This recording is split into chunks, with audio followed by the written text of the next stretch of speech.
This is the RGVision podcast, a place where local entrepreneurs of South Texas can come together to educate, inform, and inspire the next generation.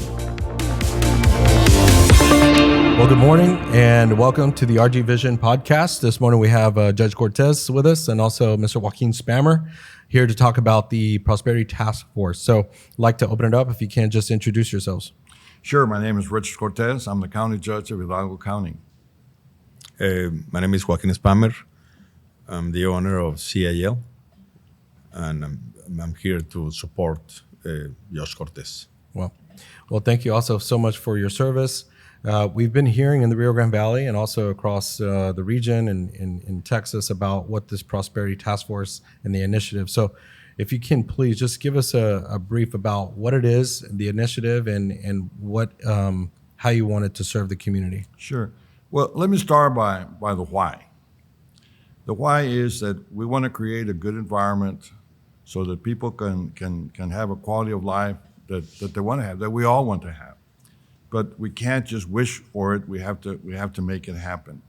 And historically, Hidalgo County has had a very high percentage of people in poverty for the last 5 decades. A recent study showed that Hidalgo County had a poverty rate of 20% or more in each of the 5 past decades. So if we haven't fixed it in 50 years, something is wrong. I believe that I have a responsibility as an elected official to try to make it better for everybody that I serve. So how do you tackle such an onerous situation? Well, sometimes government cannot solve the problem by themselves. It takes a combination of government, people, and organizations. So the Prosperity Task Force was formed for that purpose, is to do basically 3 things. One is to serve the people in poverty, to make sure that all the resources that are available get to the people that need it. But more importantly, how do we move people out of that poverty into at the taxpayer line, move them out of the welfare line to the taxpayer line?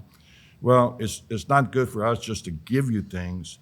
We want you to earn what you have. In order for you to do that, you have to create human capital for yourself so that the value that you bring to somebody else gives you that compensation that you need. We've done that fairly well for a couple of years, but what we're finding out is that many of our college graduates, many of our people that we have trained and have educated have left the Rio Grande Valley because the jobs are not here. So if we're not good at attracting jobs, if we're not good at attracting investment, then all of that effort goes to naught. So the Prosperity Task Force's 3rd goal is how do we bring jobs, how do we bring investment to the Rio Grande Valley? Now, there's a difference between bringing jobs and creating jobs, right? And so, Mr. Spammer, if you can talk about, because you are a product of the UTRGV, correct? You did graduate from UTRGV. Yes, I did.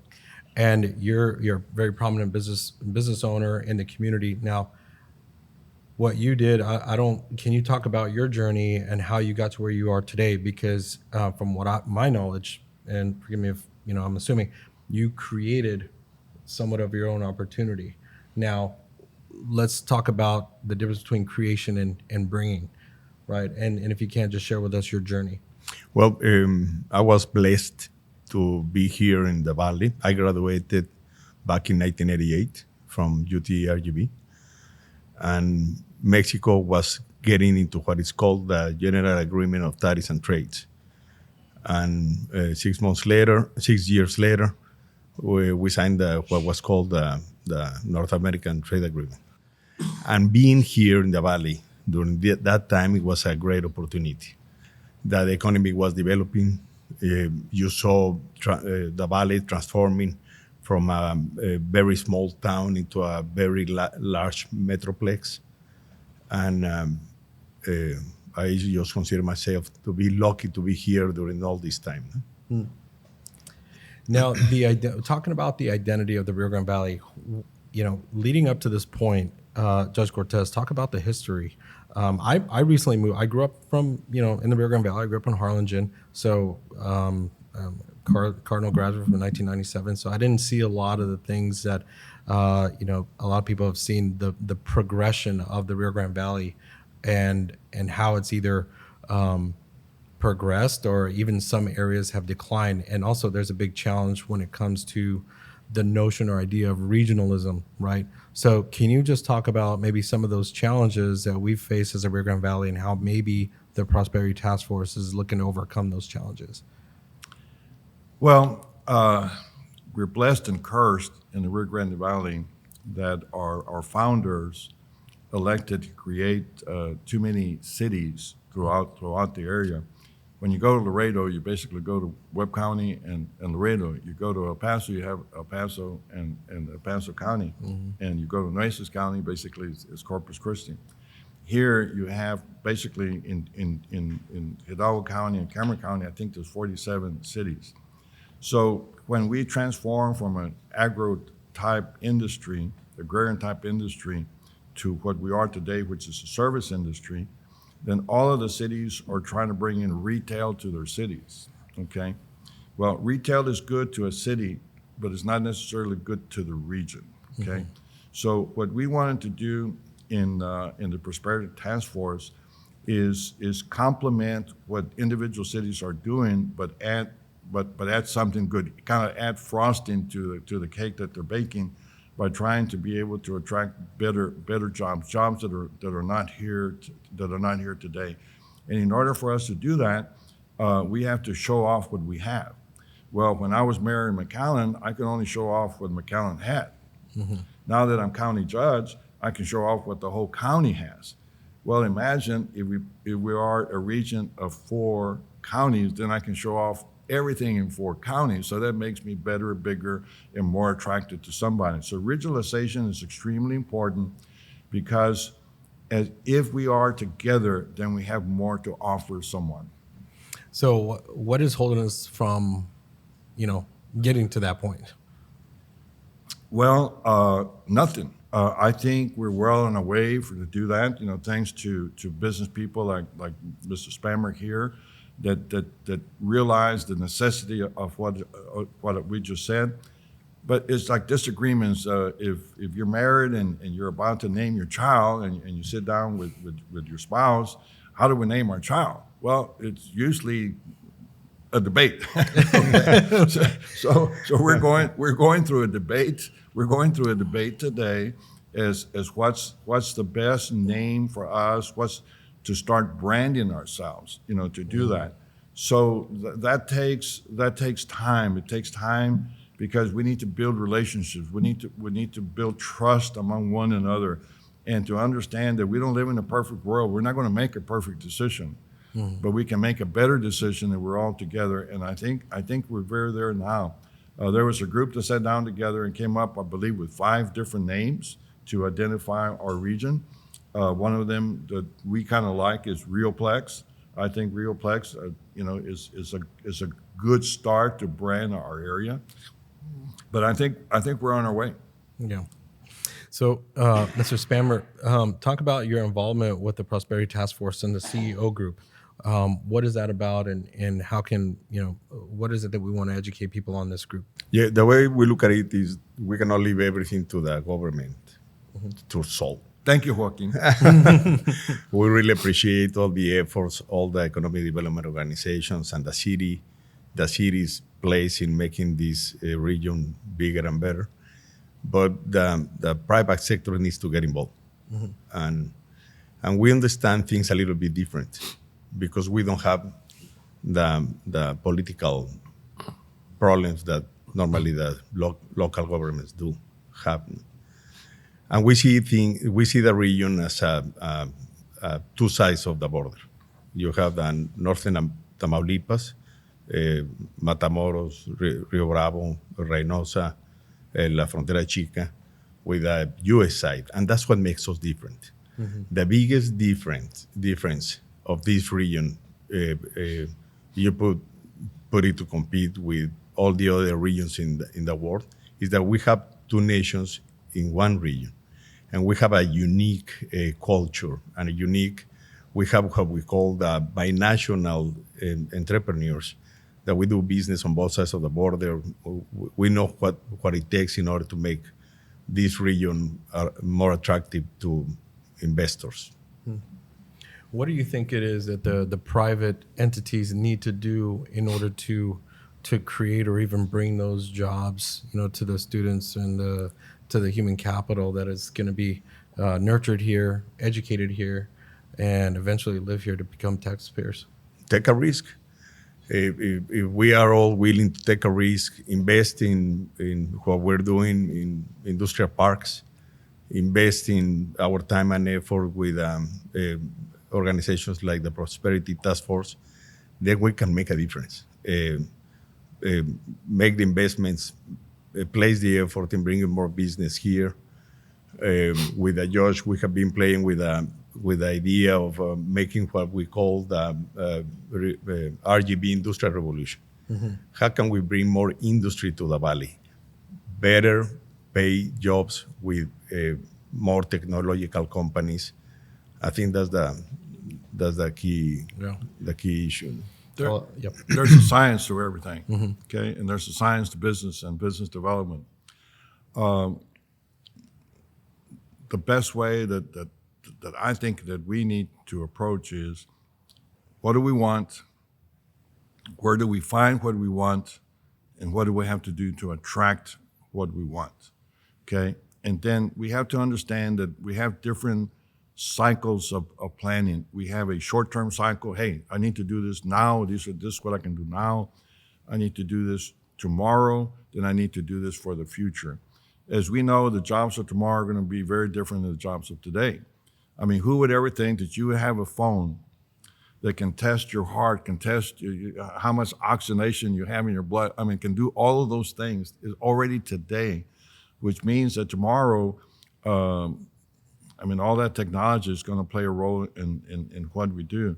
So let's find out what we're capable of doing today, find out what we can do today so we can prepare ourselves to get what we're missing to be able to compete with tomorrow. And then, to me, where I want to be is where Mr. Spammer is. How do you become unique? How do you become special that they don't have a lot to pick from because you're that special? I'd like to move in that direction so that we can become that special area. So apparently there's other CEOs that are going to be part of the CEO group. Is that correct? Oh, yes. We have, I think, over 30 or 40 different CEOs, yes. And so what is the idea and the purpose of the CEO group? Support all the EDOs and support the government. I'm sorry. Definitely. As I said before, we understand that we cannot leave everything for the government to solve. I think that the CEOs that have been getting involved with the group are probably the biggest investors in the region, and they all think the same. That what can we do to help an initiative like the Prosperity Task Force, and that's what we intend to do. I like what you were saying earlier, because taking risks, and I can't imagine, because I don't live in the government world, but I know that there's people, especially in the business side, that they have this paralysis by analysis and they lack execution.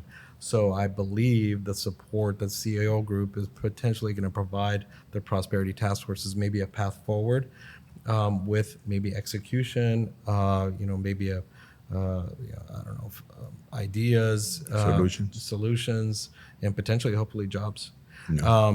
Just recently, I think there's in the private equity market, there was like the most that ever been exits just right after COVID. And I feel that there's like another wave that is going to be coming up. And I see some of the private equity firms that are coming eventually down to the Rio Grande Valley that are, buying certain things. And so why can't we not do the same thing and build something within? Can we see ourselves at that point to where we can compete at that level as like a major market, like a Houston or Dallas, to where we have those entities potentially start, throwing the money back into the region to eventually create more jobs and opportunities for the private sector? My personal opinion, we have a better region than Dallas, Houston, and all of those markets. The reason is that we have the uniqueness of being next to Mexico. We have the uniqueness of having the maquiladora industry on the Mexican side. We have 14 international bridges. We have 4 ocean ports. We have 1 in Matamoros and 3 on the US side, Port of Bronzeville, Port Isabel, and Port of Harlingen. We have 7 international airports. If you look at it, it's a unique region. Nobody has what we have. And as the Josh was saying, now how do you market it? How do you brand it? That's why we were looking for a specific name that will enclose the Mexican side and the US side within the same name. And the name needed to be understood in Spanish and English as well. And Rio Place, we believe, does the job. Now that we have the baby name, as the Josh says, now we have to tell the world who we are, what we do, our competitive advantages, what the region can do for all these companies that are looking to relocate. Yeah. We like to call ourselves the USMCA friendshoring capital. Any company from any place in the world will be welcome here, and I think they will get the benefit of doing business in Mexico and the benefit of doing business in Texas. Yeah. How important is it with the timing, especially with nearshoring happening, and now everything maybe transplanting over into Mexico? I mean, how important is it that we get this right, and how fast do we need to do that? Well, it's everything. Yeah. Let me go back a little bit on some of the questions that you asked. What's the importance of CEOs? CEOs got to be CEOs because they understand their business very well. And you don't become a CEO by exercising bad judgment. You become a CEO by exercising good judgment. So when you have a combination of all the CEOs that have a history, a proven history of exercising good judgment, that's who you want to ask their opinion. You want to ask their opinion of what to do. Well, guess what? We're trying to market ourselves to a company that's going to have a what? A CEO, okay? So if you're a CEO yourself, you kind of understand what you're going to be looking for yourself. If you were going to move your company to somewhere else, what would you be asking for that? So that information that the CEOs are giving us and will be providing us is going to be critical to our success. But I also want to caution everyone that we're in a journey. Yeah. This thing is not going to happen necessarily tomorrow, but we started a journey that I believe we're going to complete. Yeah. We're going to complete with time, but we're building. It's kind of building a championship sports team. You don't win the championship your first year. You win your championship after you put a good team together, and that's what we're doing today. I love the analogy because in building something, there's definitely milestones that you have to think about and timelines and okay, what comes first? Is it education? Is it quality of life? Because I have heard about where, there's physicians that are being recruited down here for major hospitals, but then whenever they talk to the recruiter and the CEO of the hospital, said, your wife needs to come with you. Because if your wife doesn't like it, then you'll probably be here for like 6 months and you'll have to leave. I'm going to tell you that when I was mayor, we were trying to recruit a heart surgeon. And the wife came with the doctor and said, "You do have a Walmart, don't you?" Yeah. I mean, that's how many people from outside of us think of us. Yeah. They don't think of us at the dynamic area we are. Right. They think of us of a lesser area. I mean, it's kind of I get tired of hearing it's the best kept secret in the world. Yes. Right. And I think that's a true statement. I think that's a true statement. So to the point and try to drive the answer home, what would come first? Because in this example, do we need is there a marketing initiative or an objective? Is it communicating first? Is it building the quality of life here first? Is it helping improve the educational or programs that we have? What comes first in your opinion? I'm smiling, I'm laughing, okay, inside, because he and I have totally different ideas, okay? And he's much more successful than I am, okay? So listen to him more than you listen to me. He wants to spread the word. Spread it all. Hey, vente. bent it. What do you mean, can I do it? Of course I can do it. Yeah. And then they come here and say, wait a minute, maybe I shouldn't have. Or that's how we think, okay? But there's a lot of merit and logic to that thinking. I'm a more conservative approach. I said, I want to have a high probability of success. Yeah. So in order for me to have a high probability of success, what do I have that people are looking for? Okay. Now I'm going to find out that we don't have what some people are looking for. Well, that's not a today plan because I don't have it.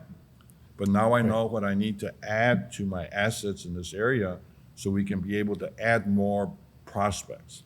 So my approach is that. Joaquin says, no. That takes too long. Vamos a hacerlo ya ahorita, ya. Yeah. And I think that's what's going to make us special, that we're going to do both.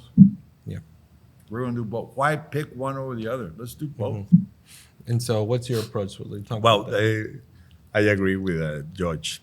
I'm more a futuristic guy, and he's more a realistic guy. So where I'm pushing things to go a little bit faster and farther. But I want to stop. We're family here together. If you read all the books of the most successful CEOs in the history of this country, the difference between the ones that are the most successful and less successful, they took risk. You take risks? Yeah, but it's a combination of both. I think that first, I think we have everything. You need to get things a little bit better, yes. But the education side is great. What the cities have done is unique. The port is doing a great job. All the EDOs, Coast, RGV Partridge, everybody's doing their job. I think that we are there. I'm more into let's talk to the world. Let's offer what we have, and maybe we don't have the perfect match for one specific company, but maybe we do for a supplier of that specific company. So I think we have a great story to tell. I think we need to be out there, and I think we need the world to see all of us united, and that's one of the biggest advantages of the Prosperity Task Force. What the Josh has been trying to do is get everybody to work together. And I think that thanks to his leadership, I think we're getting there. Now we have a Mario Reina doing a tremendous job in getting the RGV partnership and the EDOs and everybody to work together towards the same goal, bringing more industry and better paid jobs to the Valley. I love it because it's what you're speaking also is government alignment. Speaking of Zoho coming down, that was one of their biggest things from my understanding is that, hey, it was easy to choose McAllen because apparently everybody else aligned as far as what the objectives were. And they didn't want to worry about drama, right? They didn't want to worry about, getting in the middle of feuds. If they were not they couldn't figure it out themselves.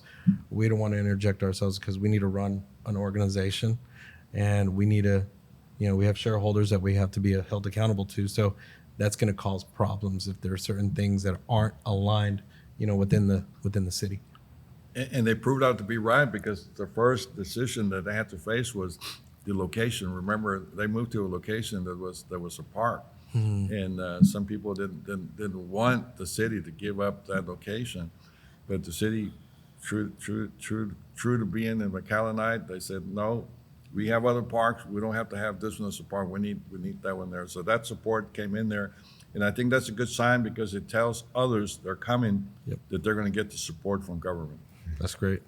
So, when we're talking about taking risks, taking calculated risks, what are the risks that we face right now as the Prosperity Task Force in the initiative? Are there any, and if so, what does that look like? Let me mention a couple of things. I'll answer your question in a minute. He's a member of Border Trade Alliance. I'm a past president of Border Trade Alliance. I'm no longer active in it, but I was for many, many years.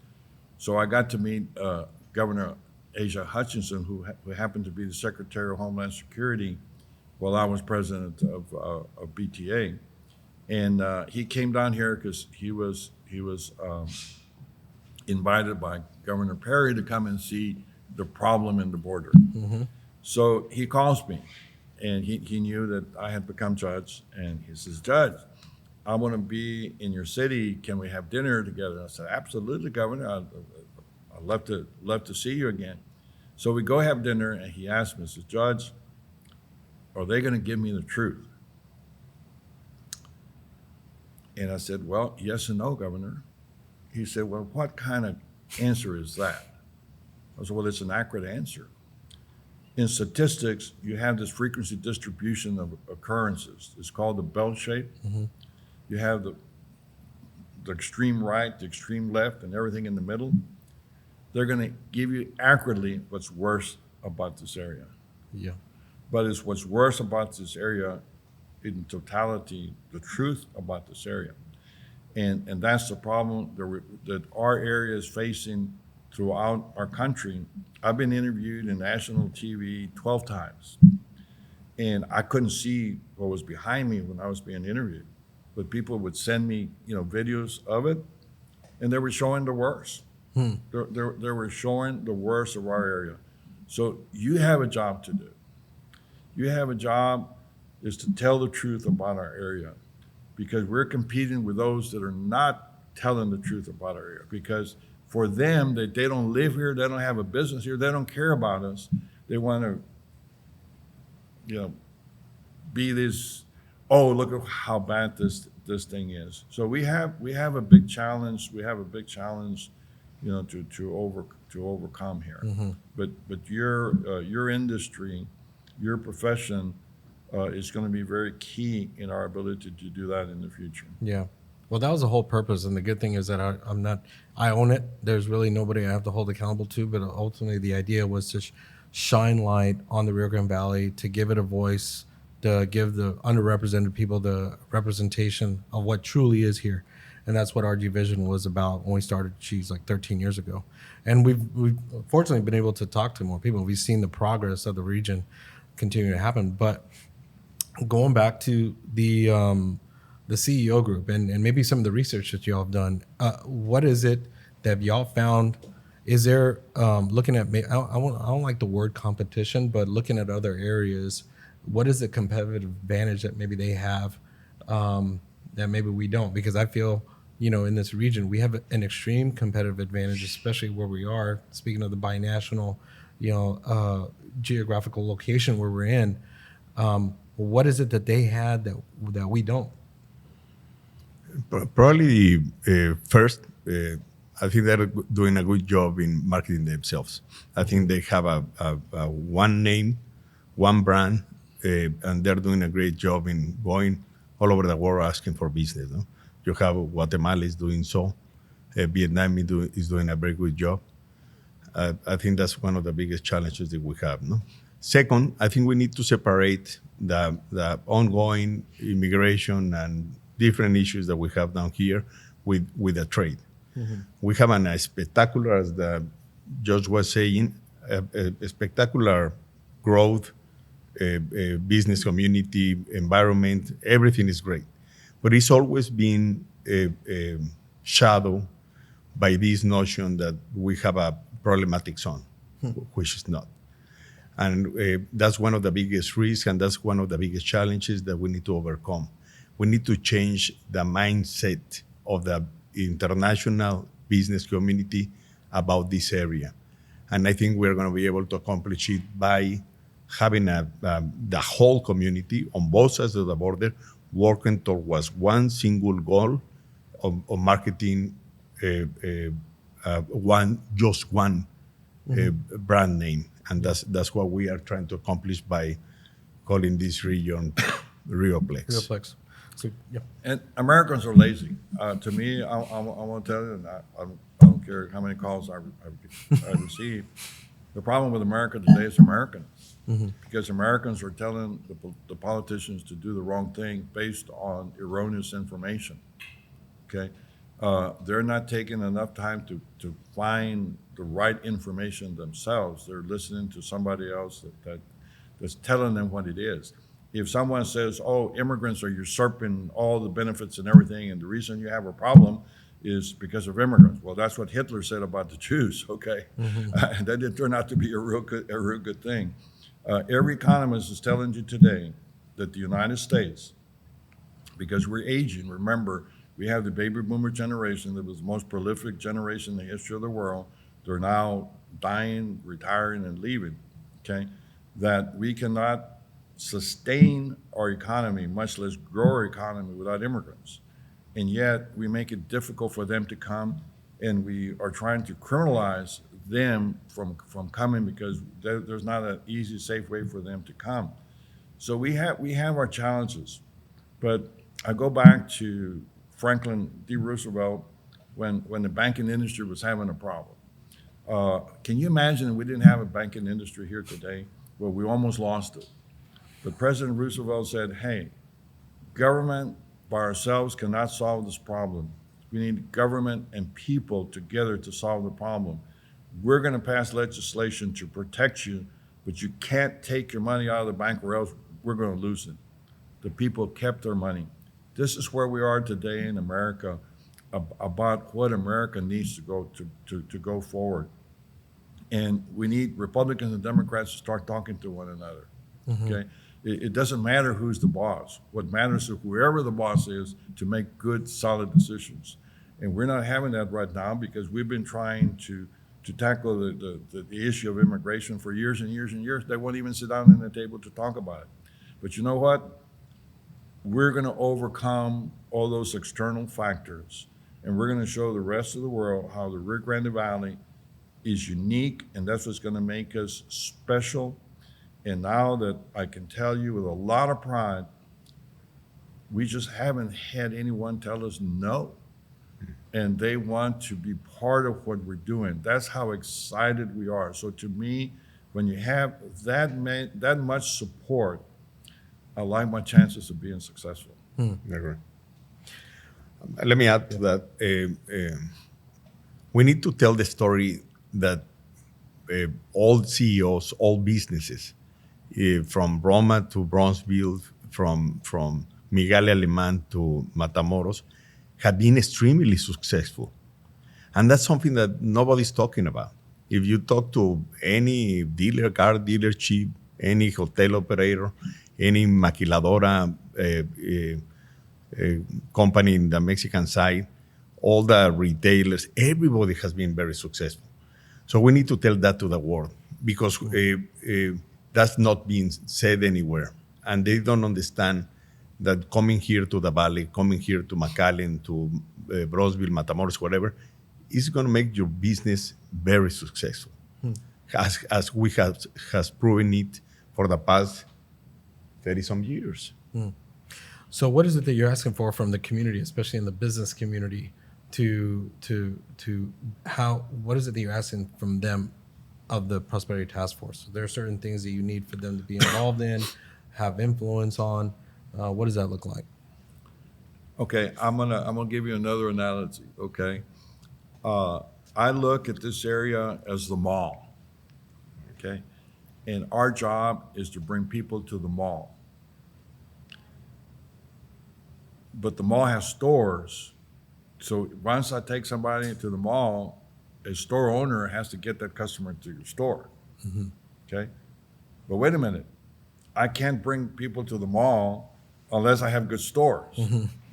Okay, so what are we asking of the people here? We're asking our communities, our cities and everything to be good, to prepare themselves to be able to serve a customer that we bring. If they need a warehouse, do you have a warehouse? Do you have access to power? Yes. Do you have access to water? Yes. Do you have access to housing? Yes. Do you have what it is? That's what we're looking for people to do, is to create desirable stores so that people we bring here can go buy from them. Because we in government, we look for business people to do that, not us. Yeah, and on the business side, I will highly suggest every businessman, no matter if they're big or small, they need to get involved. They need to support their local EDOs. I think they need to support the initiative of branding the area with one single name I think we need the support of all businessmen on both sides of the border. Yeah, you know, it's funny. It's coming from the Rio Grande Valley, there wasn't. I feel like there's a little bit more pride now in the Rio from people who even left the Rio Grande Valley. Who was it? I believe Julian Alvarez, who actually used to work for K. Bailey Hutchinson. I'm sure y'all know who he Oh, I is. know Yeah, Julian yeah. very well. Yeah. He told me about a story. He was in Austin when he was working. He was the commissioner for the Texas Workforce Commission, right? Yes. And he was in Austin, and there was a girl there that had a shirt that said 956, right? She's like a 956 girl. So you start seeing people who have that. I never saw that before. There's when I grew up, you know, in the late early 90s, people just wanted to get out of here. But I see that there's somewhat of a shift that people maybe take for granted what they don't know. And I mean, you really don't know until you go out there and venture off, right? Well, Joaquin and I, we've been blessed. We've traveled a lot of part of the world, Yeah. and there's a lot of beautiful places or whatever, but we wouldn't want to live any other place than here. Yeah. I'm dying to get back home. You know, people here. There's people who've come over here. The previous CEO for the South Texas, no COO, sorry, his name was Jason Chang. He is now the CEO of Queens Medical in Hawaii. He was transplanted over here from California. He said, I absolutely love the Rio Grande Valley. He said, there's people who haven't grown up here, but they come over here like, oh my gosh, I love this. It's funny to hear those people talk about the Rio Grande Valley compared to the people who grew up here that maybe had a different perception about, you know, where they grew up. And I don't know if that's just here in the Rio Grande Valley or if that's just, you know, everywhere else. Well, what's special about the valley, my daughter married a boy from Belgium that came here to play tennis, and there were 6 tennis players: Saudi Arabia, England, Spain, Belgium, 2 other countries.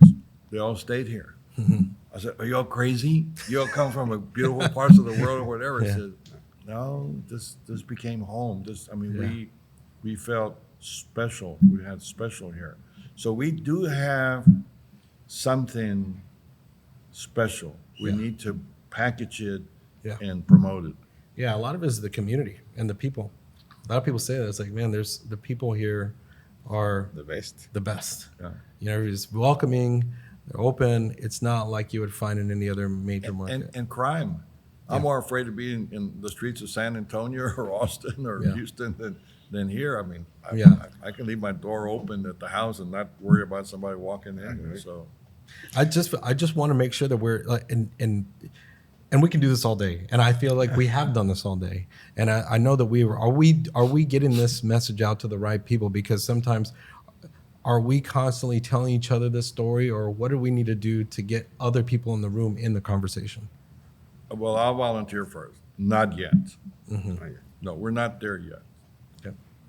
We haven't structured the proper message, and we haven't structured the proper way to deliver the message. Hopefully, very soon, we'll be there. Agree with the judge. I think that I'm from Mexico City, and I found myself in a place where everybody treated you as if they had grown up with you. And that's a unique situation in the valley. Everybody treats you like family. And when you have lived in different parts of the world, you recognize that aspect of the valley that is unique and great. But what is continuing with what the judge was saying, yes, we have the challenge of all these subjects that we have talked today. How can we tell the world correctly and as fast as possible the right message? No, that's what the biggest challenge we have. Any closing remarks? Anything y'all want to add to the conversation that maybe we didn't touch on? Absolutely. You don't ask. We're gonna be here another 30 minutes. For more. And I hope somebody from Washington and I hope somebody from Austin is listening to us. We don't want a handout. We want Washington and Austin to invest with us. What would they rather have? A growing population that needs a subsidy, a welfare subsidy, and for that line to be growing faster than the taxpayer line, or do they want the taxpayer line to grow faster than the welfare line? we can't ask them to solve that problem for us. We have to solve it ourselves, but we need their help. So invest with us when we say we need this infrastructure to recruit these companies to come here. Help us with the infrastructure. Help us with the resources that we need to get out of the welfare line and into the taxpayer line. We'd rather send you money than take money from you. But we'll never do that if you don't give us the support, the infrastructure support that we need. That's my message. Agreed. Closing remarks? No, thank you for having us. And as I mentioned, the CEO group is ready to support the initiatives of the judge and all the EDOs in the region. Any website where people can go to, or how can they find out more information about the Prosperity Task Force? We'll send that information to you. I don't have it handy here, but we'll send that information to you so that you can disseminate it. Judge, thank you for coming. Mr. Spammer, thank you Thank for you. your time. Really appreciate it. Our pleasure.